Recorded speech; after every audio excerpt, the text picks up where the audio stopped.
Hello guys, welcome back my YouTube channel bright future. So guys, जो हम topic based MCQs कर रहे हैं आज, उसमें जो प्रिंसिपल्स है चाइल्ड डेवलपमेंट के, उसके अकॉर्डिंग जितने क्वेश्चन बनते हैं वो मैं एक दो पार्ट में आपको करवा दूंगी। सो ये प्रिंसिपल्स के ऊपर बेस्ड है गाइस। आई होप आप इसको अच्छे से कर रहे होंगे और ये आपके हर एक टीचिंग एग्ज़ाम के लिए, अभी जो आपका सीटीईटी होने वाला है उसके लिए भी बहुत ही बेनिफिशियल है। So guys, let me start our questions now. Question number 1 is बाल मनोविज्ञान के अनुसार शिक्षा के क्षेत्र में मुख्य स्थान है। देखो स्टूडेंट, जो ये बाल मनोविज्ञान है वो किसके ऊपर बेस्ड होगा? देखो, बाल मनोविज्ञान है तो बच्चों के ऊपर ही होगा, तो बालक का, अध्यापक का, प्रशासक का या अभिभावक का। सो इसका गाइस होगा ऑप्शन नंबर ए, बालक का। नेक्स्ट क्वेश्चन देखो, इनमें से कौन सा बाल विकास का एक सिद्धांत है? हमें जो प्रिंसिपल्स हैं हमारे चाइल्ड डेवलपमेंट के, उन उसके अनुसार बताना कि इनमें से कौन सा एक है। देखो गाइस, विकास परिपक्व तथा अनुभव के बीच अनन्य क्रिया की वजह से घटित होता है। देखो गाइस, इसमें देखो अनन्य क्रिया भी दिया हुआ है, इंटरेक्शन और अनुभव दोनों वर्ड दिए हुए हैं। जो मेरी कीवर्ड्स वाली वीडियो है वो यहाँ पे बहुत ही अच्छा आपको एक्सपीरियंस उसका यदि आपने देखा है तो उससे आप अच्छे से एलिमिनेट कर पाओगे। तो अनुभव और अनन्य क्रिया दोनों है इसके अंदर, तो ये ऑप्शन होगा। आगे भी देख लेते हैं ऑप्शंस को। विकास प्रत्येक बच्चे की गति का सही ढंग से अनुमान लगा सकता है।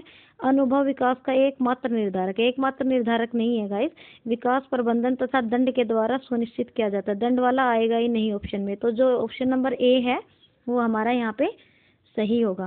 देखो गाइज, इसमें अनुभव और जो अनन्य क्रिया है ये मैंने अपनी ट्रिक वाली वीडियो में आपको बताया हुआ है। जो कीवर्ड्स है उसके लिए बहुत ही इम्पोर्टेंट है वो वीडियो, तो आप उसको एक बार जाके देख लीजिए, मेरी प्लेलिस्ट में मिलेगी वो वीडियो। तो करते हैं नेक्स्ट क्वेश्चन।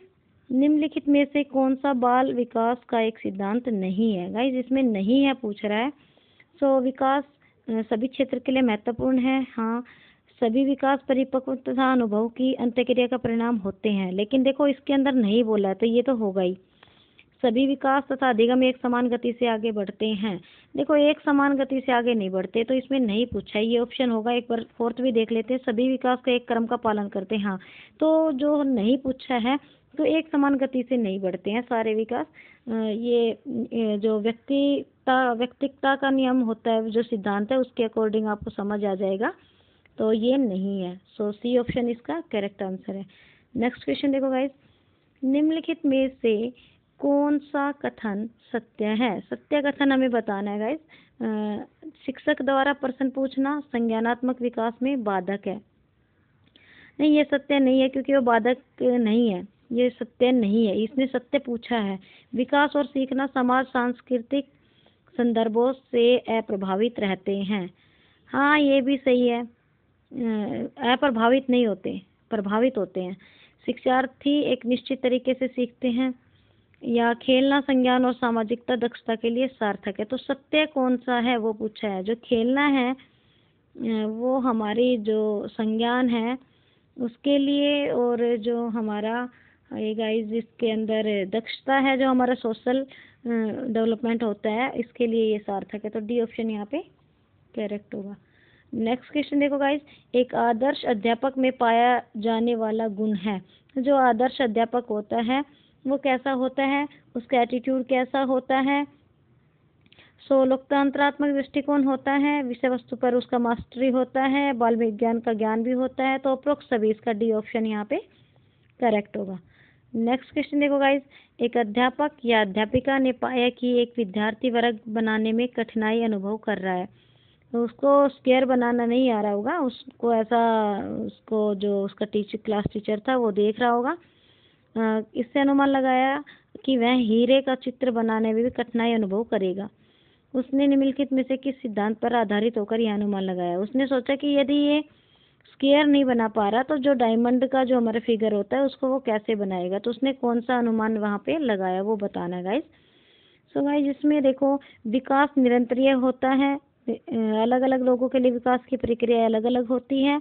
विकास एक व्यवस्थित क्रम में होने की प्रवृत्ति से संबंध है। देखो गाइस सी ऑप्शन यहाँ पे करेक्ट होगा, क्योंकि वो यह अनुमान लगा रहा है कि उसको एक जो विकास का हमारा एक प्रिंसिपल है कि व्यवस्थित क्रम में सीक्वेंस में वो चलता है, तो ये आएगा। विकास की एक प्रक्रिया एक उत्परिवर्तनीय प्रक्रिया है, तो जो ऑप्शन सी होगा यहाँ पे वो करेक्ट होगा। नेक्स्ट क्वेश्चन देखो गाइस, बच्चे के विकास के सिरस्थ, ये क्वेश्चन कई बार पूछा जाता है। जो सिरस्थ सिद्धांत के अनुसार निम्न में से कौन सा कथन सत्य है वो बताना है। सो गाइस जो सिरस्थ होता है ना, इसका मतलब ही होता है सिर से पैर की ओर। तो इसका जो विकास है सिर से पैर की ओर कौन से ऑप्शन में, वो देख लेते हैं। सिर से पैर की ओर ऑप्शन नंबर ए ही हमारा यहाँ पे करेक्ट होने वाला, और आपको देखने की जरूरत नहीं है क्योंकि यहाँ पे सिरस्थ बोला हुआ है। सिरस्थ मतलब सिर से पैर की ओर, पैर से सिर की ओर नहीं होगा, मध्यम परिधि की ओर भी नहीं होगा इसमें। तो सिरस्थ का मतलब हमारा क्या होता है, सिर से पैर की ओर। नेक्स्ट क्वेश्चन देखो गाइस, निम्नलिखित में से कौन सा विकास का सिद्धांत है। विकास का हमें सिद्धांत बताना है। विकास की सभी प्रक्रियाएं अंतः संबंधित नहीं है। देखो नहीं है, लेकिन इसमें होती है। सभी की विकास दर समान नहीं होती।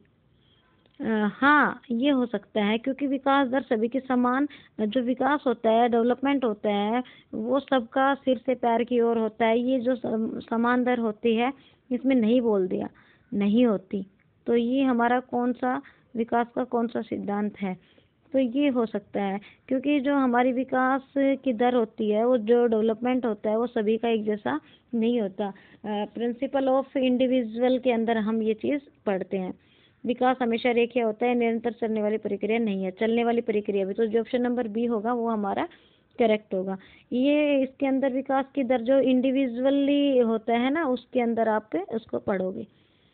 सो नेक्स्ट क्वेश्चन देख लेते हैं। संकल्पनाओं की व्यवस्थित परिस्थिति विकास के निम्नलिखित में किन सिद्धांतों के साथ संबंधित हो सकती है। किन से संबंधित हो सकती है? जो हमारी संकल्पनाओं की व्यवस्थित परिस्थिति होती है, विकास की परिणाम स्वरूप वृद्धि होती है, विकास विषम जातीयता से स्वायत्तता की ओर अग्रसर होता है, या विद्यार्थी भिन्न दरों पर विकसित होते हैं, विकास सापेक्ष रूप से क्रमिक होता है। सो गाइस इसके अंदर जो विकास होता है वो सापेक्ष रूप से क्रमिक होता है, तो जो ऑप्शन नंबर डी होगा वो यहाँ पे हमारा करेक्ट होगा।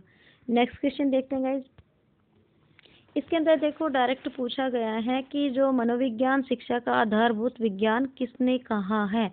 सो गाइस ये जो हमारा था, जो आधारभूत विज्ञान है, ये हमारा कहा था कि जो मनोविज्ञान शिक्षा का आधारभूत विज्ञान है, स्किनर ने कहा था।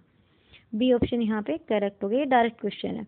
आधुनिक मनोविज्ञान का अर्थ है, देखो मैंने ये शायद वीडियो में भी करवाया हुआ है कि पहले हमारा मन का अध्ययन आया, आत्मा का अध्ययन आया, मस्तिष्क शरीर का अध्ययन आया, फिर लास्ट में हमारा कौन सा आया, व्यवहार का अध्ययन। तो जो हमारा आधुनिक है अभी वो हमारा व्यवहार का अध्ययन है, तो डी ऑप्शन यहाँ पे करेक्ट होगा गाइस। नेक्स्ट क्वेश्चन देखो गाइस, शिक्षा मनोविज्ञान का संबंध किससे नहीं है। देखो किससे नहीं है, मैंने बोला था नहीं के नीचे आप अंडरलाइन कीजिए, फिर आप क्वेश्चन के ऑप्शन को देखिए। मानव व्यवहार का अध्ययन ये तो है, मानसिक प्रक्रियाओं का अध्ययन भी है, सीखने के तरीकों का अध्ययन भी है, लेकिन संचार माध्यमों का व्यवहार से जो शिक्षा मनोविज्ञान है उससे कोई रिलेशन नहीं है, तो डी ऑप्शन यहाँ पे करेक्ट होगा। सो गाइज ये थे हमारे जो प्रिंसिपल्स ऑफ चाइल्ड डेवलपमेंट है उसके क्वेश्चन, ये पार्ट 1 है, ऐसे ही पार्ट 2 भी आएगा। और जो इस टॉपिक के बेस्ड जितने भी क्वेश्चन है वो मैं आपको डिस्कस यहाँ पे करूँगी।